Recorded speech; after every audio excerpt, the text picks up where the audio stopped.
Hey everyone, Gill Gross here, and it is time for another mailbag where I answer your questions, hot takes, observations, and ultimately your comments about tennis or anything else. Appreciate everybody who participated in the mailbag this week. As always, whether you left a comment on my YouTube post or in my 24/7 Discord server. I don't believe we got any Apple Podcast reviews this week, but that is always an option. And just to timestamp this, recording on Wednesday afternoon, late afternoon. Play is over on Wednesday in Monte Carlo.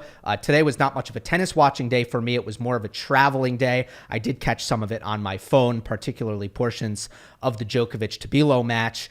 And funny enough, as I was experiencing somewhat of a travel disaster today, along with a technological disaster last night as far as my podcasting software is concerned, my prediction as well turned into a disaster as Djokovic fell to Alejandro Tabilo. And I don't have a ton to pick apart here other than to say, let's call it like it is. This was a no-show performance from Novak Djokovic. Based on his level from what I saw in the match, a lot of players in the field would have beaten him. No disrespect to Alejandro Tabilo, who played well. But a lot of players in the field, Novak playing at that level, would have beaten Novak Djokovic today. And for some reason, whatever reason, and I still don't know exactly what it was, and the only obvious thing right in front of our, eyes is his eye. And I don't know how much to do with it that is, but he was downplaying his chances coming into the event in the press conference. And then after the match, he said, I didn't expect to play that badly, but I expected to play badly. And coming off of a run to the final in Miami, when he said on that run, I've got my level back. I'm paraphrasing here, not a direct quote, but he said, this is the best I've felt on the court since the Olympics. I'm back. I feel good. For him to go from that to entering a tournament before he even starts, he's saying, yeah, my expectations are very low here. And then he puts in that kind of performance. I don't know what happened there in between the two. I don't know if it was the eye. Overall, if this is all about the sty and the is a sty an infection? I think it's a form of infection. If it all comes down to that, I don't disregard it as a possibility. But it's not something that I would anticipate based on what I know about eye styes. I wouldn't think it would have such an outsized effect on performance. Perhaps it's that. Perhaps it's something else. Novak has been kind of coy. But boy, did something happen, because the way he was talking before the event, the performance, the way he was speaking after the event, it's a weird thing. But the point is, at the end of the day, Djokovic was not ready to perform whatsoever in this first round match. So, second round match, technically, given the bye. A lot of comments. I want to run through them pretty quickly this week. There was one on Novak. For the sake of continuity, let's just start on that. And it was written before the Monte Carlo result, but I think it could add to this conversation. So let us go to the first comment, right to Grant. Here it is. Seeing your optimistic take on Novak's Miami loss has me thinking, and I'm a little skeptical. Yes, it's encouraging to see him playing great tennis once again. Reaching the final of a Masters is also a great result on paper, but consider the conditions of the Mensik match and those leading up to it, and I don't think the appropriate take is wholly positive. That final, in theory, had the environment Djokovic is expected to thrive in, being 2 tiebreaks and having come after repeated opportunities on which Djokovic capitalized to play his way into greater and greater form. That environment, plus excellent play by Novak, was not enough to create 3 sets against a spectacularly in form, but still then unestablished Mensik, who had just lost in a challenger. Makes me wonder if the Czech's historic win over impenetrable Novak is not so historic so much as it is a sign of Novak's growing vulnerability. I would almost rather have him crash out in an unremarkable defeat then watch him rise in strength and morale all the way to a final, only to find out that the armor isn't strong enough and the sword isn't sharp enough in exactly the kind of match where you would expect his assets to shine. Time will tell, but the more positive view you have of Novak's loss, the more positive view you must have of Mensik. What is more likely, that the one of the few stats about Mensik points to a future top player, or that Djokovic's top level can no longer be expected to prevail so long as he brings it?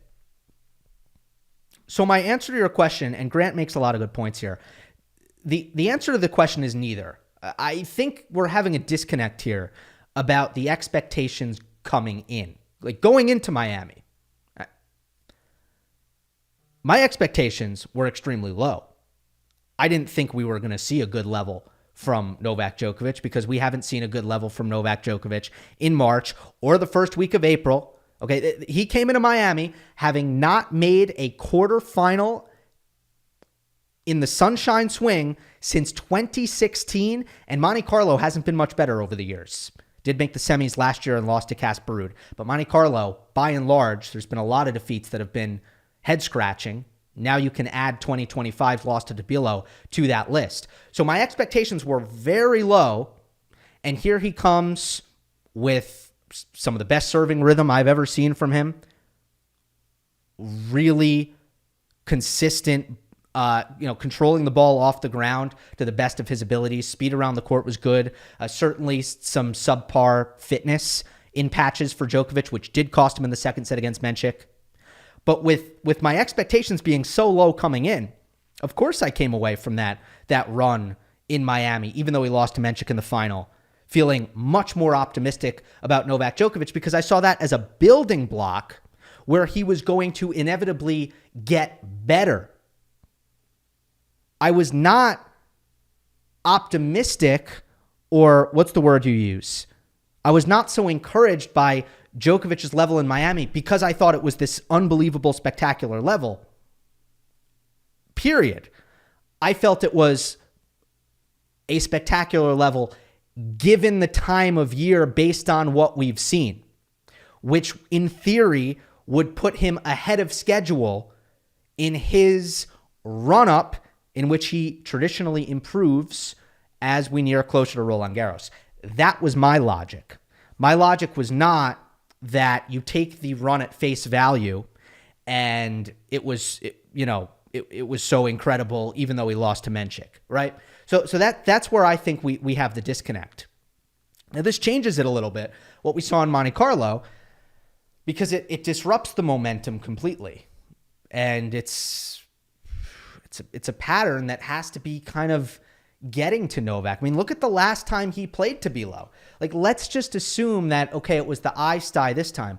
Last time he played Tabilo, it was getting hit over the head with a water bottle. So what we've seen, along with some of the more, I guess, conventional acute injuries that we've seen pop up for Novak Djokovic, we've seen a lot of stuff happening impeding his ability to perform consistently. But to say that there's just this black cloud over him and it's bad luck after bad luck after bad luck after bad luck, obviously that's unrealistic. Right? Obviously some of it has to be Novak, who he is right now, potentially like his ability to withstand, some of the less than ideal circumstances at this stage. And it is what it is, right? He has not been nearly as consistent as he would want to be. The other thing I just want to add before we move on to other stuff, I thought an ideal clay swing for Djokovic would have involved skipping Madrid, go deep in Monte Carlo, capitalize on the confidence that theoretically you would have gained from your form in Miami, take advantage of some vulnerabilities on tour that we were seeing and gun real hard for number 100 in Monte Carlo in the absence of Sinner and all that. Don't go to Madrid. It's altitude clay. It's quick. It's not great preparation for Roland Garros. And it's a great opportunity to rest the body a little bit so you don't go Madrid, Rome, Roland Garros, back to back to back, which I think for a 37-year-old is kind of tough. It's a longer run-up than necessary. In my opinion, a longer run-up than ideal. But it looks like that's what Novak will now have to do. In order to get those clay court reps, in order to get back to the winning ways, he'll have to play Madrid. I was thinking that an ideal clay season for Novak would have involved skipping Madrid. Doesn't look like that'll happen. All right, let's go to the next one. This is from the Discord from Leaves19. Hi, Gill. What are your thoughts on the ATP Challenger Tour partnering with Tennis Channel? Isn't this just stopping people from watching it for free on Challenger TV? Feels like another decision motivated by greed from the ATP, like expanding Masters to 2 weeks. And then from Messi Jorgen, had the same question. I'm quite curious to see what happens with Challenger TV, as it's such a valuable resource having tennis at that level available to the masses for free. So many fans don't even know it's there and that it's free. I appreciate this question. If you want to read more about this, I did post the release in The Draw, which is my weekly newsletter that curates the best tennis content on the internet every week. Go to thedraw.tennis. Link to that is in the description. For those of you who didn't see this, the ATP Challenger Tour, and this is something that kind of started last year, but it's now fully bloomed, and they got to a point where they were ready to announce it as more of the puzzle pieces were fully in place for this new era of televised ATP challengers, is what I would call it. And part of that involved a partnership with Tennis Channel, which is a distribution partnership. Part of that is also overhauling the product. In other words, the television product of ATP Challengers, that has been upgraded in a big way. And that upgrade obviously requires investment. So when you talk about a free ATP Challenger TV, in a way you were getting what you paid for. You were getting a product with no commentary and one fixed camera in the back of the court. That's not a product that rises to the level of quality where you can sell it and distribute it. You're not able to sell or distribute that product. That's why it was given out for free. That is the reason. So they've made this investment in upgrading the product. That costs money. Now you have commentary. Now you're bringing in production companies that bring a crew of, I want to say, 6 to 8 people to all of these venues around the world and install cameras all around the courts, microphones all around the courts, cut up a broadcast, deliver replays and graphics. And look, I'm not going to say it looks like it's on NBC or something like that on network television or on ESPN. It certainly doesn't look like that. That would require a whole nother level of investment. But certainly the watchability of the ATP Challenger Tour as a result of this investment has gone up big time. And of course, the money that you spend, it's a business. You expect some of that money to come back in. So the money-making point that you are alluding to here is not incorrect, but it is incomplete, because the reality is, and here's where I will defend this, and I'm proud to be a part of it, and I think it's a great thing for tennis. When I was calling the ATP Challenger in Phoenix a few weeks ago, Globo in Brazil bought the rights to show João Fonseca's matches on television. And therefore, we were able to distribute ATP Challenger tennis on television in Brazil. Wow Wow in Japan did the same thing to broadcast Kei Nishikori's matches. Meanwhile, Tennis Channel app for the first 4 days of the event. And then Tennis Channel 2 for, I think, either Saturday or Sunday, Friday, Saturday, Sunday. It was on YouTube TV. It was on some of these platforms that are widely distributed. So suddenly we have Challenger tennis, which is a great product, we are able to distribute it. It's not really we, but they are able to distribute it now as a product all around the world for people to watch.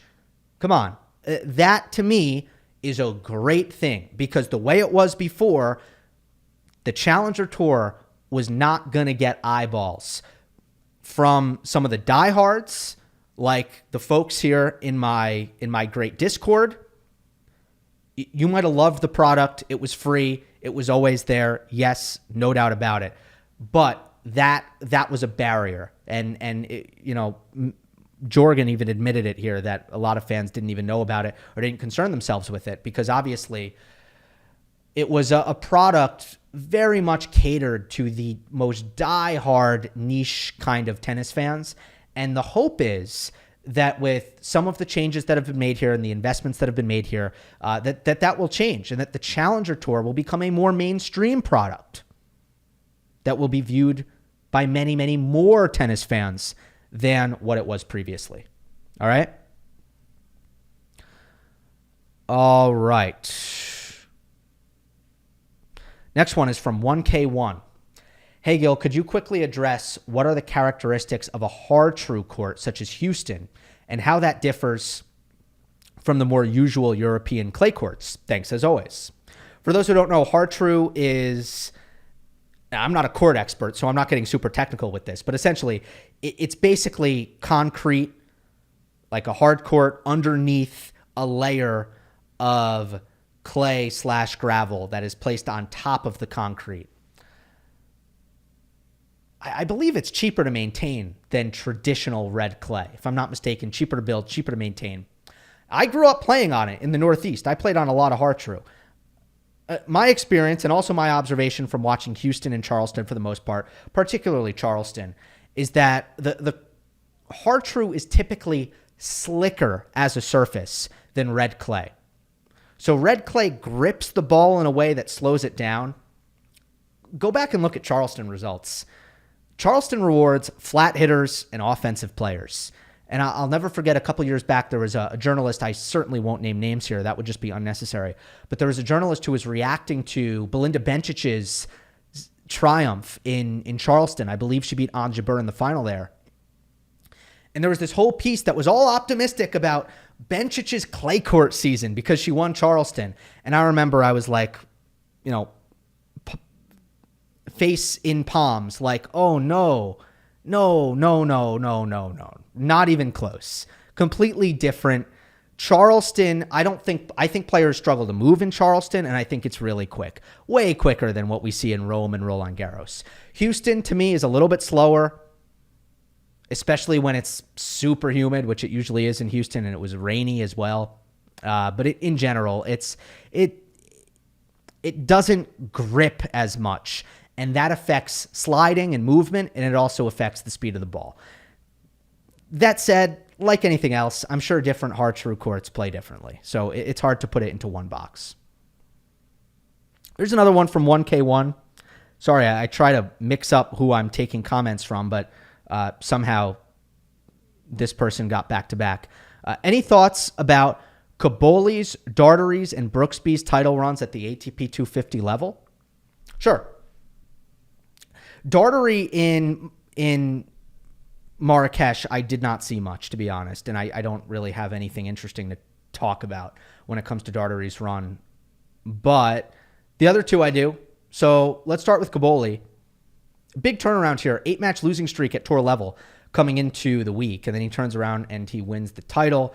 Certainly, given the way he serves, clay courts suit him best. His flat serve is rough. His slice serve is non-existent, but his kick serve is good. So on the clay, the effectiveness of the kick serve can sort of help him out in terms of serve effectiveness. And then obviously serve effectiveness is de-emphasized wholly because he's able to just break serve more often. I also want to comment, Cobolli deserves a little bit of grace for his struggles at the start of 2025 because he did suffer a shoulder injury last fall and had no offseason, couldn't hit any tennis balls all offseason long. So when he came out to start this season and he was playing by his standards, and especially compared to last year when I think he won 34 matches, Cobolli was brutal at the start of 2025.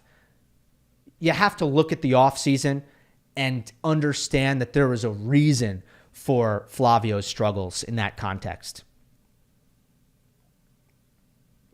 He's got a lot of Davidovich Fokina in him. I watch Cobolli play. The explosiveness sometimes is jaw-dropping.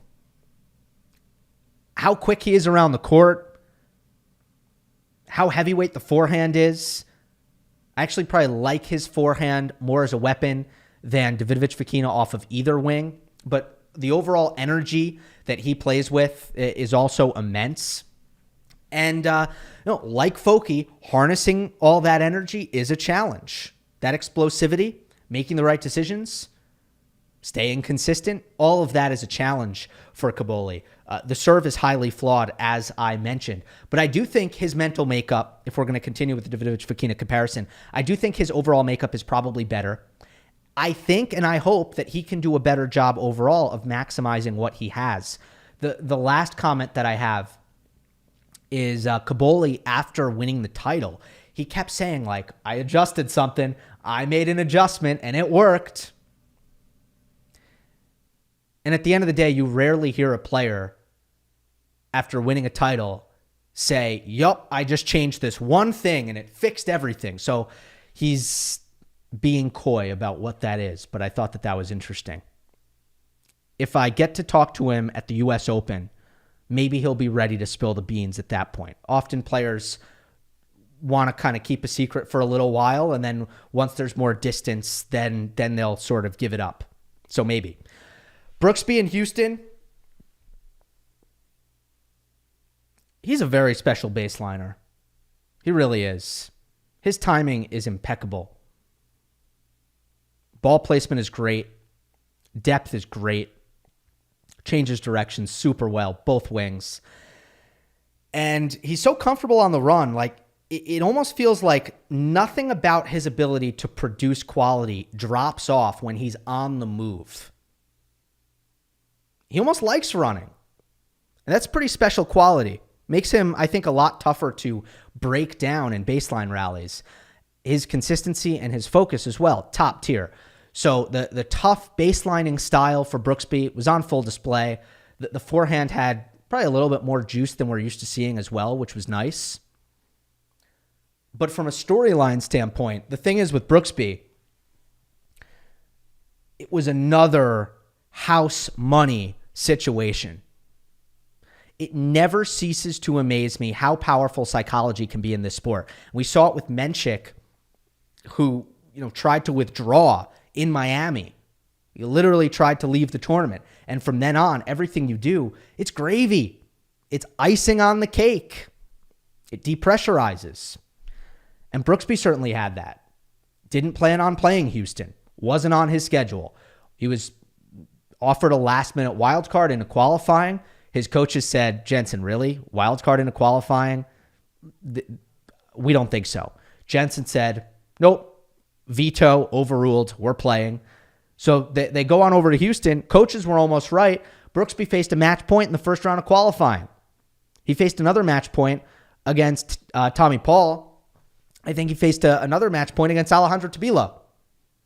So he was like a cat. He had 9 lives. That's the right number, right?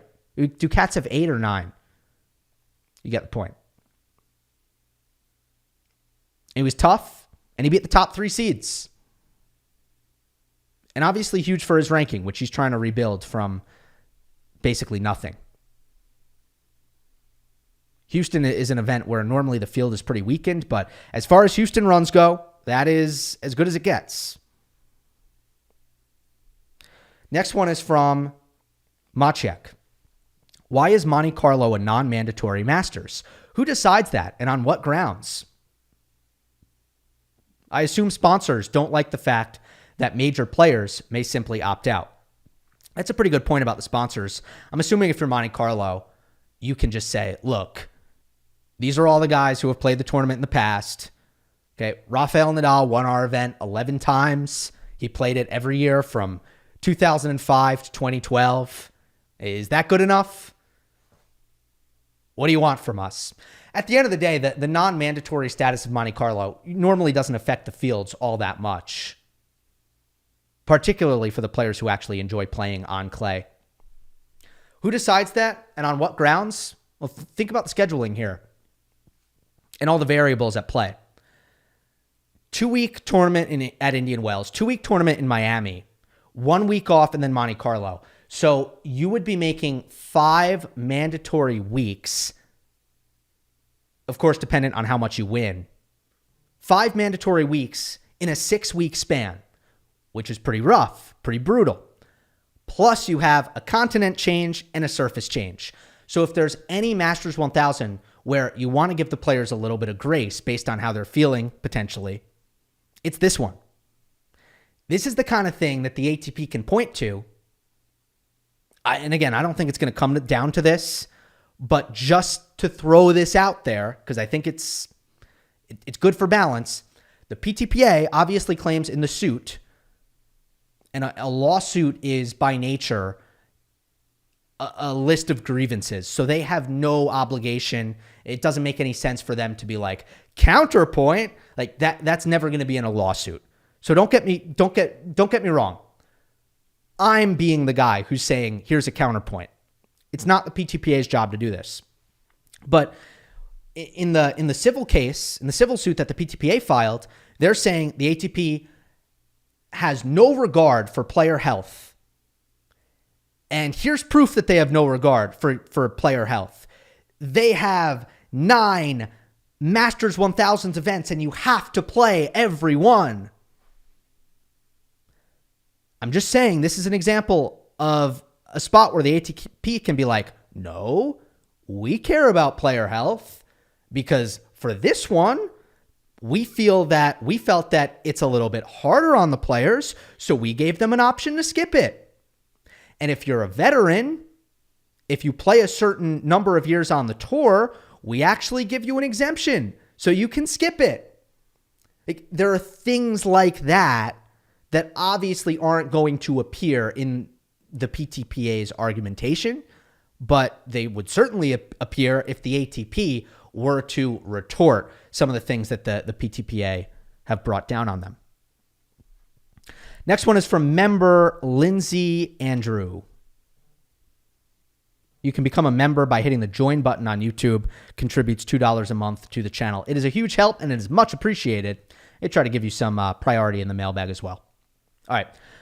From Lindsay, assuming you've read the Carlitos interview in Spanish GQ, what's your take on the potential divide between his philosophy and the JCF approach? Might Carlos's results actually be worse if he forced himself into a big 3 level of obsession?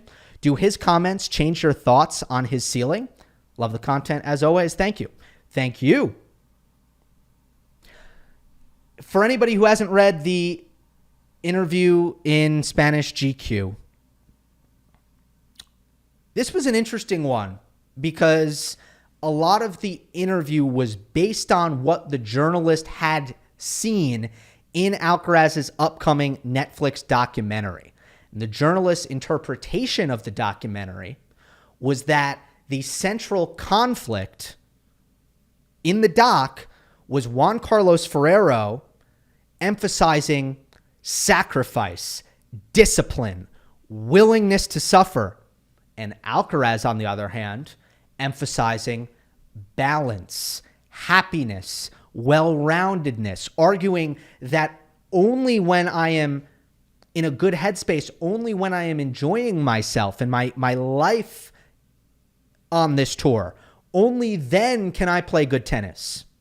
So the journalist was very interested in this dynamic, and I'll just read you the passage that Lindsay is mainly referring to here. So here's the question. Watching the documentary, it seems like your team is convinced that you can't be the best in history without being a slave to your sport. Do you think it's compatible to enjoy life and be the best in history? Answer from Alcaraz. Probably not. I don't know. We're on the path to finding out, as is clearly reflected in the documentary. Next question. Why this obsession with being the best in the world? Based on your approach, it seems like it might be more reasonable to think I'm going to enjoy my sport and life Now, I'm not saying the questions were bad, but given the way the interviewer was approaching this particular angle, you come to understand a little bit of why Alcaraz was answering the way he was answering. I mean, the word obsessed in its own right, when somebody says, why are you obsessed with something? And I know there's some Spanish to English translation here where I don't know exactly how it went down or if it's a little bit different, but I know in English, when someone says, why are you so obsessed with something? Everybody's first instinct, based on the connotation of the word obsessed, is to be like, whoa, I'm not obsessed. So I just think that I don't have much of a desire to dissect the things that Alcaraz said in some of these answers. And I think the specific approach that the journalist took to this interview went a long way in almost guiding the direction Alcaraz went with a lot of these answers. Not to mention on the same day that everybody was aggregating this thing about Alcaraz saying that he's happy, he's not obsessed with being the best in the world, and he doesn't, he's happy regardless of whether or not he's number one. He said in his Monte Carlo press conference that Sinner's suspension and the subsequent buzz about the opportunity to become number one again added pressure and, quote, killed him. He said, it kind of killed me. For me, what's closer to the truth is that he puts a ton of pressure on himself, that he feels the ups and downs of his results, that it weighs heavy on him. I don't believe for a second that he doesn't have that kind of competitive drive. And I'm not saying it's the same as Nadal's or Djokovic's or Federer's. I don't necessarily know that, but I also don't think the quotes that were getting tossed around out of that GQ interview, I don't think it's a good representation of... I wouldn't read much into it. I'll tell you that. What I will read into is he improving in his career? Is he fighting hard for every point? Is he developing? Is he staying in great shape? Like, these are the things that I'll evaluate. Don't really feel like dissecting the quotes as much as I think others sort of were, I guess, is my main point.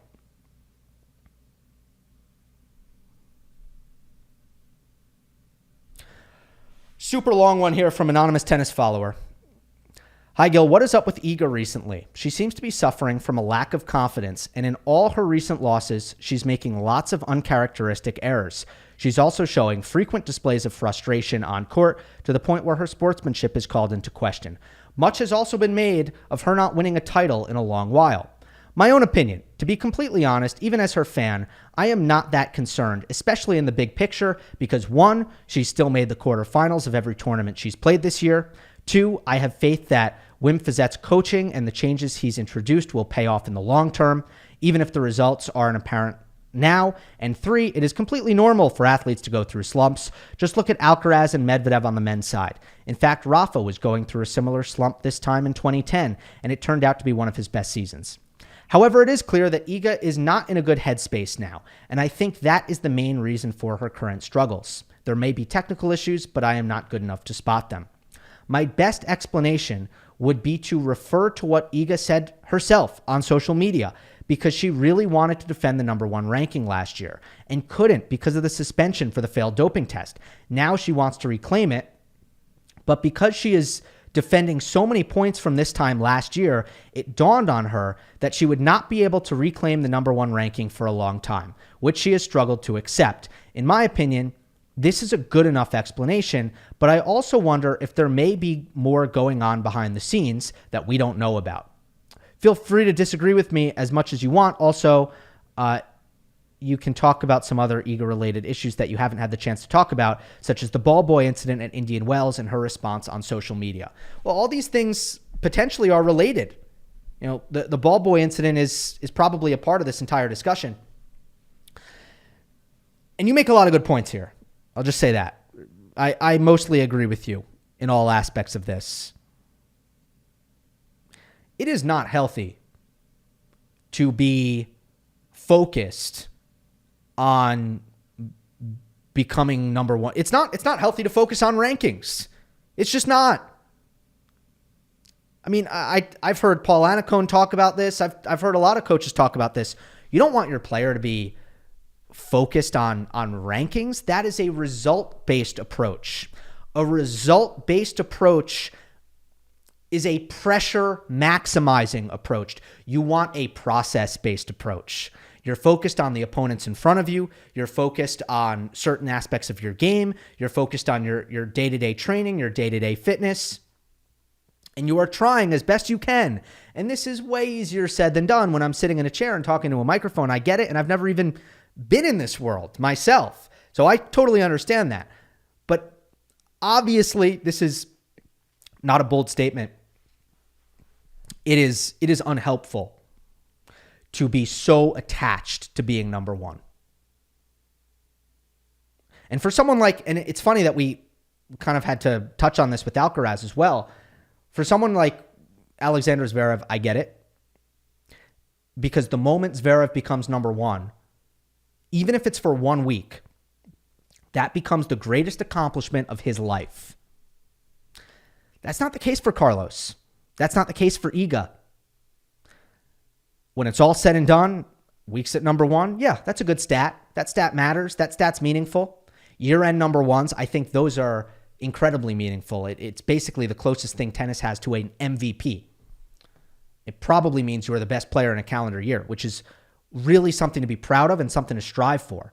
But on a week-to-week basis, you're focused on how many points you're having to defend and what is Sabalenka doing. That, to me, is not a healthy mindset at all. Why might she have developed a mindset like that? Well, you got to remember, she suddenly, in 2022, started dominating with a capital D. She was wiping the floor with the WTA Tour, and she was very, very young. And there was not a slow progression in the development of Iga Swiatek. It happened very quickly, where she went from a very promising young player to the best in the world by far, miles. She probably got used to that. Whatever that felt like, she got used to that. And it doesn't feel that way anymore. And Swiatek, that is the challenge for her. Learning to thrive in a world where you are being pushed by a rival who is your equal, or in some cases, your superior. And for Iga's formative years on tour, arguably, that was not the position that she occupied. She was front runner. She was top dog. That is my read on what's happening here. I know it's all a little bit armchair psychologist, but I think it's clear to anybody who's watched Iga over the years or has watched Iga play matches recently exactly what this comment says. She's not in a good headspace now. One more thing. And maybe there needs to be more buy-in with the things that Wim is telling her, and there's some anxiousness with new advice combined with results that she's not happy with. All of those things could be at play. But the other thing I just want to add on to, I found her social media post on Instagram after the ball boy incident where she smacked away the ball. I found it to be a double-edged sword. On one hand, I like the openness. I like the direct communication with the fans. I like the vulnerability. She made a lot of good points. She's absolutely right that it's a lose-lose situation for her. If she's flatlined, she's boring, she's emotionless, she has no personality, and then once she shows a little bit of the human side, now she gets criticized for doing that. Lose-lose. She's absolutely right. Here's where she's not right. She's not right in saying that she is singled out.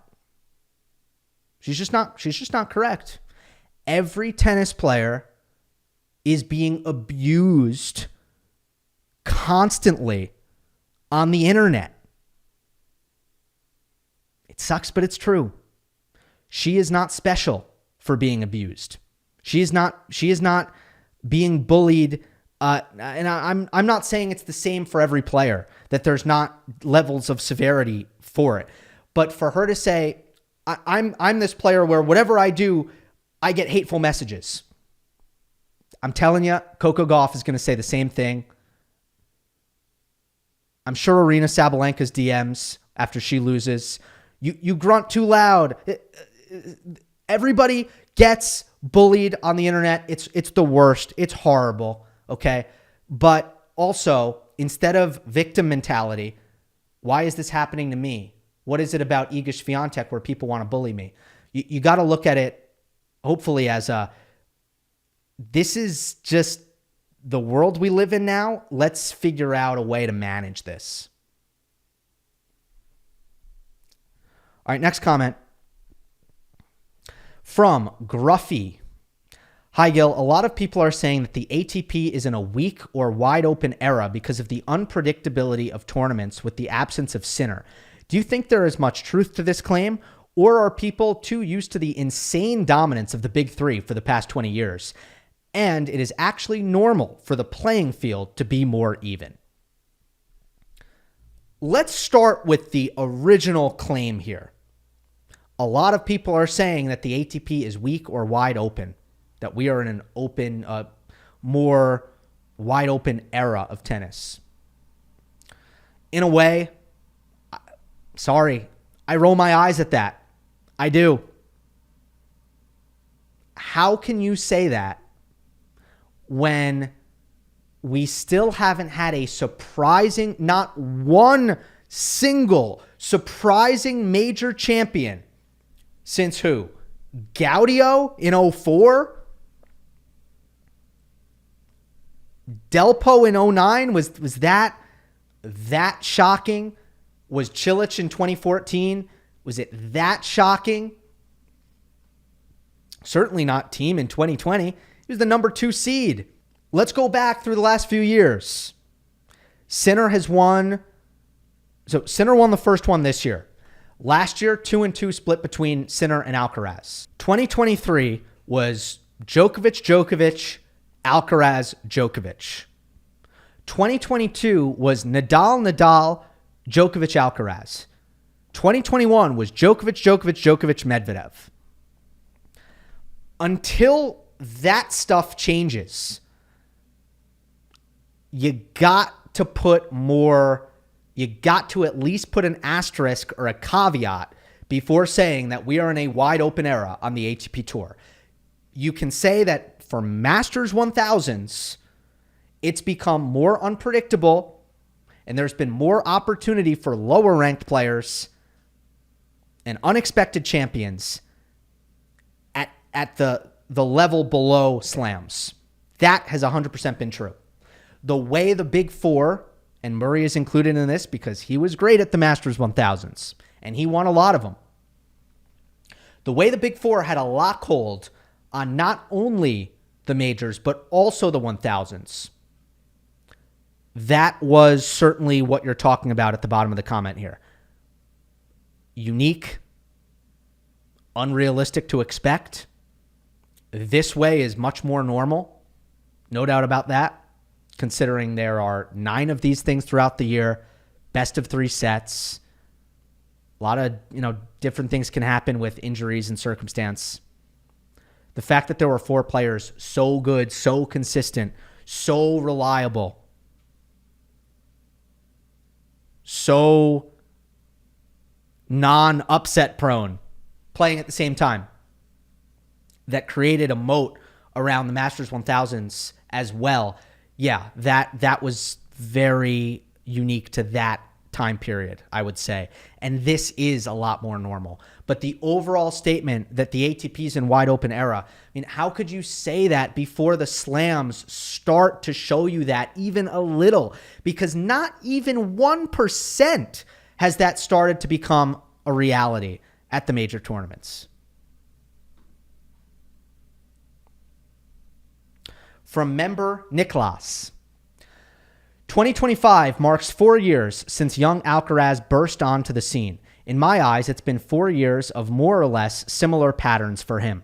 Incredible agility, shot making, clutchness, and invincibility, followed by periods of flatness, inconsistency, ball spraying, and surprising losses.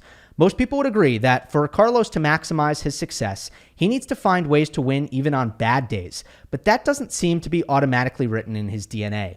Carlos at his core is an entertainer. He gets fired up by gasps and roaring applauses coming from the crowd, in awe of having just witnessed something spectacular. Playing robot-like percentage tennis often seems to have the opposite effect on him, deflating the joy and ultimately the positive energy needed to turn matches his way. Do you think that Alcaraz will ultimately learn to tame the battle that is Carlos the engineer versus Carlos the artist? Or will future tennis historians simply be referring to this as the Carlitos paradox? Great question. Great writing. Really hard to answer, which speaks to why it's a good question. My short answer, I could probably go on and on and on. I'm going to try to check myself here on this one. His play style, I don't think that'll change. High risk, high octane, highly offensive, highly creative. None of that's going to change. Might that make him more error prone forever? Yes. I think yes, it will make him more error prone forever. But that's play style. That's what I think should hold firm. What I think should and hopefully will get better is just managing the emotions of a match, managing pressure.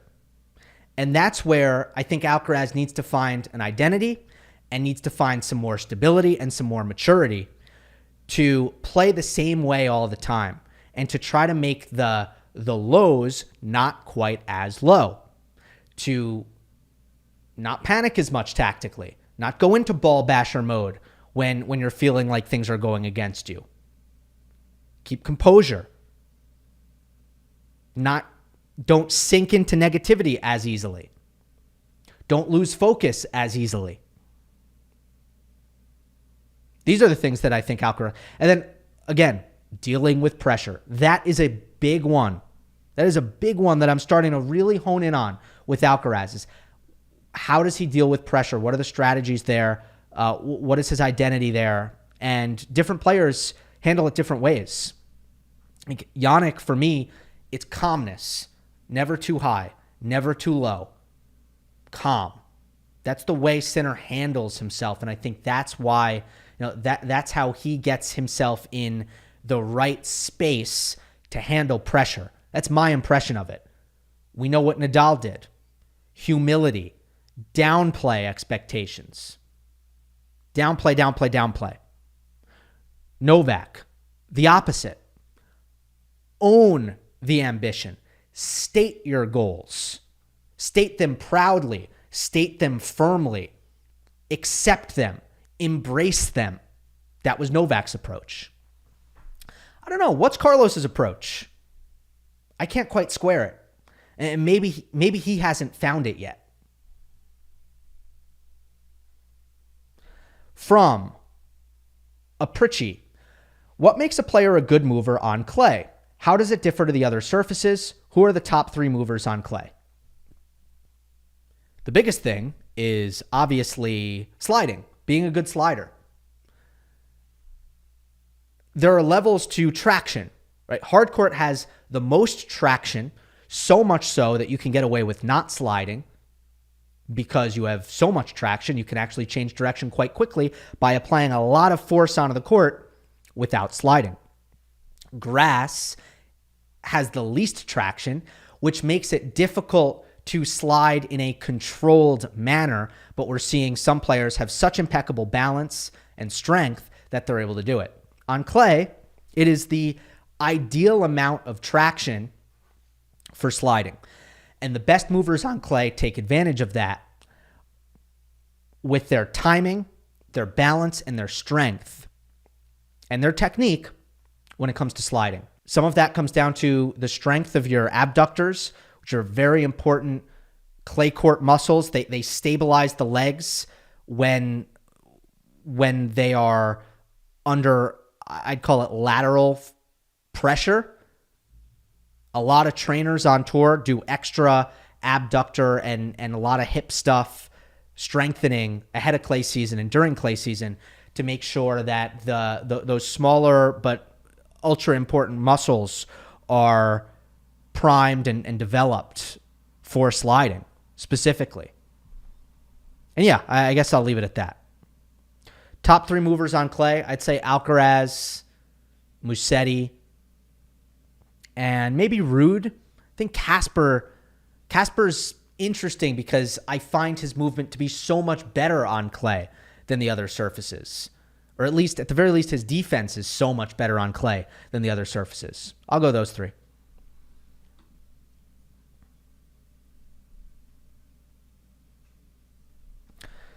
From Baz of the North, what are Draper's keys to adapting his game to clay? Generally, people who do well at Indian Wells are good on clay too. Past winners in recent years, other than the big 3, of course, include Delpo, Thiem, Norrie, Alcaraz, Iga, if we count women, etc. He's got high revs, great defense, maybe a little low on long-term stamina across or between matches, and kick serve if he needs it. Yeah, he's got a good game for clay. He just hasn't played on it, and this is the syndrome of players who grow up in the UK and largely the United States. They don't get their reps on clay, and we just talked about movement. Well, that is the part that I think was tough for Draper. The thing I'll also add, when it comes to his 2024 season on clay, it was just as he was bringing Wayne Ferreira on board. There was a lot of experimentation there in terms of how he was implementing his style of play. And there was a real focus on upping the aggression and coming forward a lot. And there might have been somewhat of a dichotomy here where, we're going to start coming in a lot on clay. And I'm sure the conversations were, yes, we're going to work on this now because it's going to pay dividends long term. But it certainly hurt him in the short term. He did not have a good clay court season. I think Jack just needs to get used to moving on the surface, though. I think that's the biggest thing. I think he'll have the best clay court season of his career this year, but it will probably be a transitionary year where we're not going to go from last year Draper on clay, who was just a non-factor, to suddenly he's a contender to win big titles. I don't think we'll get that leap, but I think we'll get sort of a transitionary period.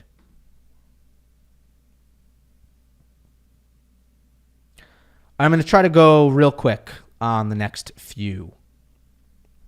From Roberto KB. Hi, Gil. What's your take on the comparison between Mensik and Zverev, either current or early career? On the surface, I see some similarities. Both are tall players with big serves, better backhands than forehands, and surprisingly good movement and shot tolerance for their height. That said, I think there are some notable differences. Mensik's serve success doesn't seem to rely solely on pace and a high first serve percentage, but rather a mix of pace, the ability to hit different spots and spins, and overall unpredictability. His shot tolerance is solid, though maybe not quite at Zverev's level, but mentally, he strikes me as much more proactive and less conservative when presented with attacking opportunities, even when those chances come on the weaker wing, the forehand. That last point feels key when projecting his potential, since it seems to be the main factor holding Zverev back from winning a major. I mainly agree with this. I think you're spot on about the difference between them as servers. Mensik's precision as a server will give him the potential to actually be a tier above Zverev as a server, to do more first serve damage than even Zverev. To be in the Hurkacz weight class. I think that's possible, obtainable for Mensik. What else here? More aggressive than Zverev. I agree. And if you looked at 19-year-old Zverev versus 19-year-old Mensik, I think the biggest difference you're going to see is the forward pressure that Mensik is very comfortable applying. the transition game. Jakub is a good volleyer.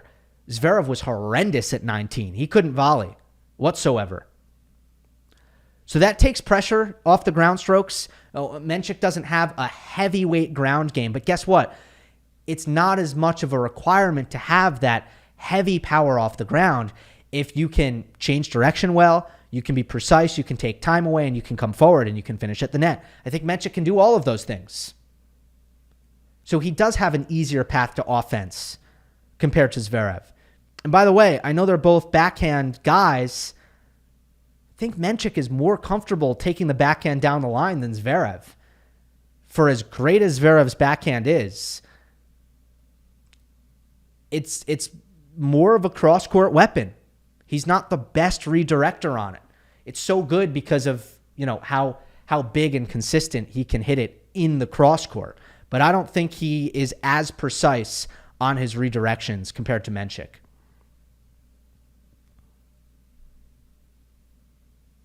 Let's leave it at that. From Gabamini. Hi, Gill. A couple questions for you about ADF. One, you always used to refer to him as one of the most talented guys in the world outside of the top 20. Foki really does put it together mentally. If Foki really does put it together mentally, where do you see his ceiling being? The serve obviously represents a clear limitation, but everything else in his game looks really technically pure to me. And two, what is the best way for him to execute his game style? I think you've said multiple times he needs to start using his speed around the court more often to force errors, but does that carry the risk of being overly passive and not being able to turn to use his offensive abilities? Is there a way to get to the best of both worlds? Answer to your first question. What would his ceiling be? Well, it's not just a serve limitation. It's also an elite ground stroke weapon limitation. So his backhand, I really like his backhand.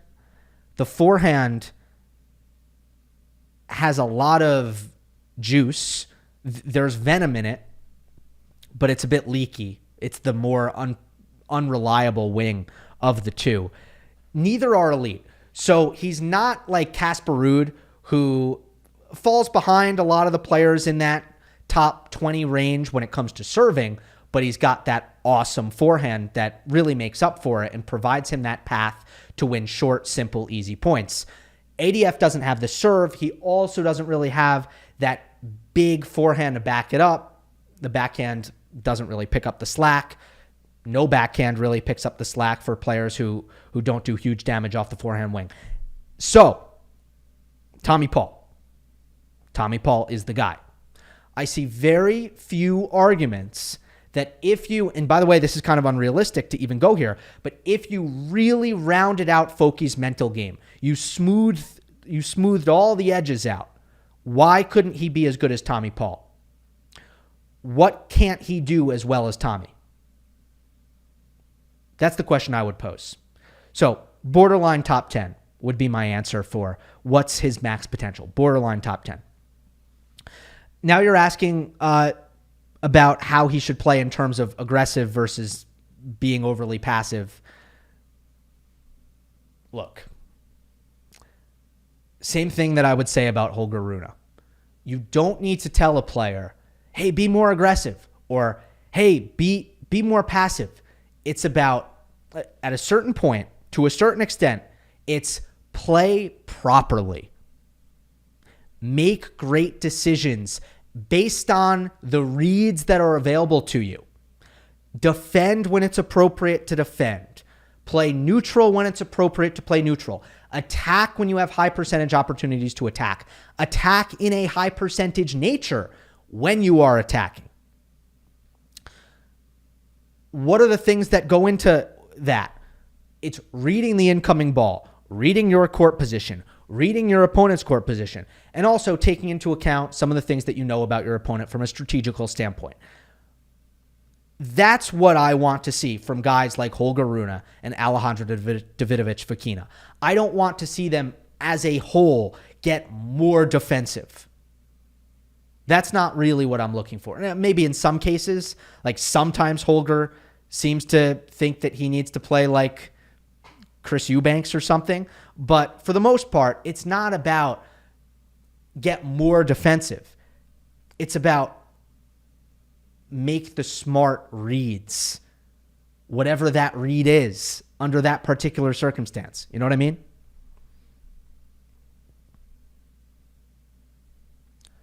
All right, probably let's do two more. From Yiftak. How good do you think Sinner will be in Rome? What do you expect from him in that tournament? That all comes down to how well can he focus. From a technical standpoint, 3 months, not even injured. Is there going to be a lot of technical rust? I don't think so. Is there going to be a lot of physical... I'm struggling for a word here. Is he going to be undercooked physically or out of shape? I don't think so. I don't anticipate that. I think his fitness is going to be just fine. He might be a little bit more sore than usual because he's not used to the match play, perhaps not used to hitting that many serves at high intensity, depending on how deep he goes. But I don't think that he's going to be in worse physical condition than what we've seen from him regularly. But the mental part is a challenge. How well can he focus with all of the noise that is going to surround him, and combined with the fact that he's not match tough, he hasn't felt the pressure of matches in a while. Those are the big challenges for Jannik. Not the technical stuff, not the physical stuff. Let's finish on this one from Jason. Gill, be interested to hear your current take on Shelton. The many glaring issues with his game have gone on for long enough and definitely seem to be holding him back from reaching his potential. He's still quite young and has the necessary athleticism, power, and big lefty serve to turn things around and be a top 10 player. Do you think there's anything he can do to break past this plateau? Maybe have his dad step aside, hire a new coach with a fresh perspective, help fix the persistent mechanical flaws, and improve his tactical decision-making? Thank you. I think a lot of the mechanical flaws have gotten better, by the way. I think his return of serve is more solid. I think they're focused on the right things. I think his dad, Brian, and Ben, let's give them both credit. They've identified the areas of his game where he needs to improve. For me, it's fascinating with Shelton. You want to say that Alcaraz has, I don't know, that he can hurt himself by trying to be overly spectacular? I think Ben Shelton, in that respect, is twice as bad, if not 3 times as bad. I have never seen a player who seems more intent on generating spectacular tennis on a more regular basis than Ben Shelton. I'm going to use a literal example that is sometimes quite literally what I'm seeing, but know that it's bigger than just this specific example. There are microcosms of this issue manifesting itself in his game in different ways. But I watch Ben Shelton, and all the time I see him hitting a forehand 100 miles per hour that could have been 85 and would have been a winner at 85 because he had set up the point well, and he had open court to hit into, and there was space, and it just didn't need to be 100. It didn't. But Ben has so much exuberance, so much sugar rush, caffeinated energy to the way he plays. It is very much like he is constantly needing to entertain himself in a way. And I think he has whatever that, I don't have a name for it, whatever that syndrome is, highlight reel syndrome, where you're always trying to be unbelievable. You're always trying to do something incredible. I think he has that worse than anybody on the tour. So I feel like that's what it is. It's about being disciplined and making smarter decisions on the court, because I actually think a lot of the technical stuff has been improving for Ben Shelton. He works very hard. He's got incredible gifts, incredible tools. He is so exceptional to watch. Maybe some of it is also bringing the energy down a little bit. Maybe it's too much. Maybe you can't be 10 out of 10 energy and make smart decisions at the same time. Maybe the ideal energy is 8 out of 10, and now we can get to a point where we're not making 3-4 errors in a service game once per set. Fascinating, right? All right, just a housekeeping thing. Monday Match Analysis is going to be late this week. Just scrolling through the rest of the comments that I'm not getting to, just to make sure that there's nothing absolutely essential that I didn't get to. But no, I think I'm going to end it there. I'm going to New York. I've got some family stuff, good family stuff. So Monte Carlo, Monday Match Analysis of the final, it will come out on Tuesday. Just wanted to give you guys a heads up on that. Hope you enjoyed. Don't forget to subscribe. I'll see you next time.